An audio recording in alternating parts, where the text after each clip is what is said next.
Assalamualaikum.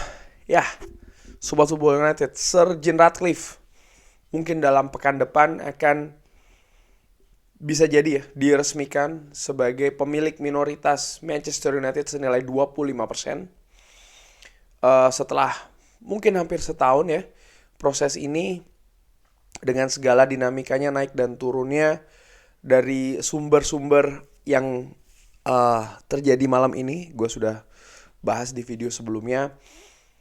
Ya, sangat besar sekali situasinya akan menjadi pemilik baru dari Manchester United, pemilik secara minoritas. Siapa pemilik mayoritasnya? Tetap Glazer. Itu kemungkinan besar situasinya. Ini berita yang mengecewakan, menyedihkan, mengejutkan ya, karena ya gue yakin di Sobat Football United juga banyak yang berharap memfavoritkan juga Qatar 92 Foundation yang Sejasim ya, yang akan menjadi pemilik selanjutnya dari Manchester United. Salah satu hal terbesar adalah diharapkan ya Glazer akan enyah selesai dari Manchester United, tapi itu tidak terjadi.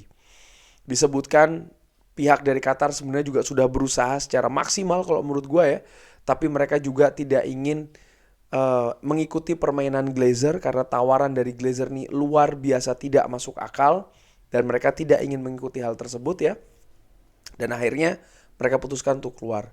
Di situ ketika mereka keluar, maka dikabarkan juga Sir Jim Ratcliffe yang akan masuk. Nah, bisa apa nih? Sir Jim Ratcliffe menjadi pemilik minoritas di Manchester United 25%. Sebelumnya, Ineos, pihak dari Sir Jim Ratcliffe, ini kan apa ya? Dari awal mereka ini kan sebenarnya juga ingin membeli saham atau kepemilikan mayoritas dari Manchester United.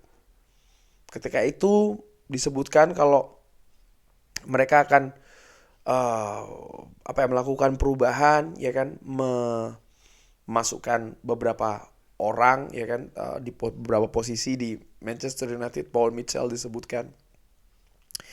Lalu mereka juga akan terkait dengan hutang, mereka akan mengalihkan hutang itu bukan ke Manchester United tapi ke Ineos ya kan. Lalu mereka juga ada komitmen di infrastruktur dan lain-lain. Itu ketika mereka ingin membeli secara mayoritas. Sekarang mereka membeli secara minoritas. Bagaimana dengan hal tersebut? Valuasi atau angka yang mereka bayarkan ini kan berbeda. Tidak seperti yang mereka inginkan ketika mayoritas, tapi ketika minoritas ini kan angkanya jauh turun.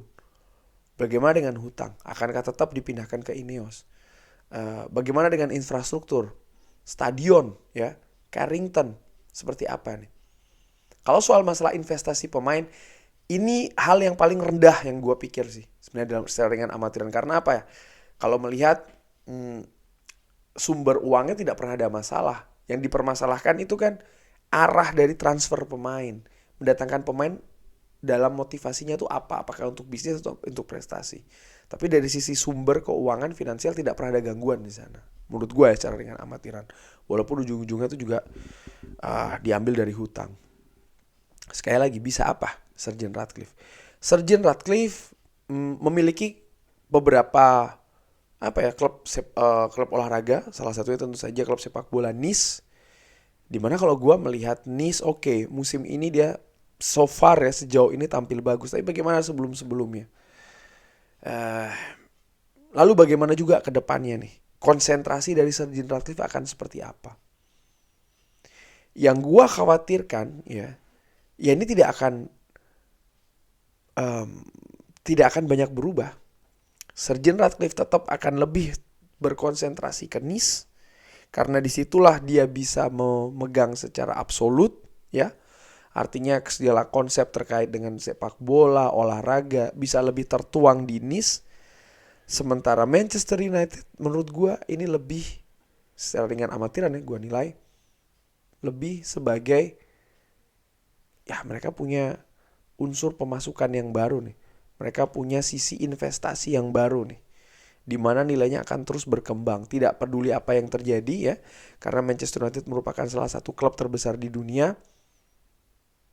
Mereka taruh uang di sana, investasi di sana, ya sudah nanti akan terus berkembang. Tanpa perlu melakukan perubahan di klub ini. Karena secara data dan fakta bahkan belasan tahun terakhir ini atau 10 tahun terakhir inilah ketika Sir Alex Ferguson sudah tidak lagi di Manchester United. Manchester United fluktuatif nih prestasinya, naik dan turun, tapi valuasi klub dari sisi bisnis gak banyak berubah. Tetap naik valuasinya, termasuk yang tertinggi di dunia. Walaupun di sisi lain beban hutangnya juga besar, ya kan? Dan menurut gua sih ini menuju arah yang tidak sehat sebenarnya. Dan ada juga informasi mengatakan kalau ini adalah tahap pertama dari pihak Sir Jim Ratcliffe untuk bisa men-take over Manchester United secara lebih absolut, lebih mayoritas, atau bahkan secara penuh. Gue sih gak yakin ya. Kalau menurut gue bisa jadi salah, tapi gue gak yakin. Kenapa? Glazer ketika mengambil alih Manchester United juga melakukan hal yang sama. Mereka membeli minoritas dulu, lalu secara perlahan mereka beli dari pihak-pihak lain sampai akhirnya mereka menjadi yang mayoritas kepemilikannya di Manchester United. Dan melihat dari kecenderungan Glazer yang nampaknya tidak ingin melepas Manchester United kecuali dengan harga yang tidak masuk akal, gue sih meragukan ya mereka akan memberikan kepemilikan mayoritas ke Sir Jim Ratcliffe. Menurut gue secara dengan amatiran. Jangankan itu, gue saja meragukan Glazer akan dalam tanda kutip membagi powernya, sharing keputusan-keputusan terkait dengan klub dengan Sir Jim Ratcliffe. Menurut gue sih, secara dengan amatiran. Jadi masuknya Ineos ini lebih dari buat Sir Jim Ratcliffe ya, ini hanya untuk sisi bisnis saja. Kalau memang Ineos itu komit, menurut gue, ya mereka tidak akan komit ingin merubah Manchester United. Seperti yang sering diberitakan, Sir Jim Ratcliffe ini kan fans dari Manchester United, kabarnya demikian kan. Ingin merubah filosofi dari Manchester United ke arah yang lebih bagus lagi dan lain-lain. Ya gue tidak berpikir mereka akan melakukan perubahan penawaran dari yang inginnya mayoritas ke minoritas. Menurut gue secara dengan amatiran. Dan ketika itu dilakukan, justru yang gue pertanyakan adalah komitmennya di mana gitu loh. Komitmen yang ingin merubah Manchester United katanya kan ya. Merubah directionnya, merubah arahnya. Karena dengan memiliki kepemilikan yang minoritas, sesungguhnya nih mereka juga tidak bisa punya daya upaya, punya power gitu loh. Ujung-ujungnya ini hanya dari sisi bisnis saja. Dari situ yang bikin gue kecewa sih sebenarnya. Dan Glazer sih menurut gue tetap akan menjadi Glazer. Akan tetap menjadi Glazer bagi Manchester United. Dan ini juga akan dilakukan dengan Sir Jim Ratcliffe. Mereka memiliki power untuk menolak tawaran yang luar biasa besar dari Qatar. Dan power itu menurut gue tetap akan digunakan. Pastinya juga akan digunakan ke Sir Jim Ratcliffe. Artinya Sir Jim Ratcliffe bisa saja memberikan ide, masukan A, B, C, D, E, F, G, apapun itu ya. Tapi ujung-ujungnya tetap Glazer yang akan menentukan. Karena keputusan terbesar mayoritas ada di tangan mereka.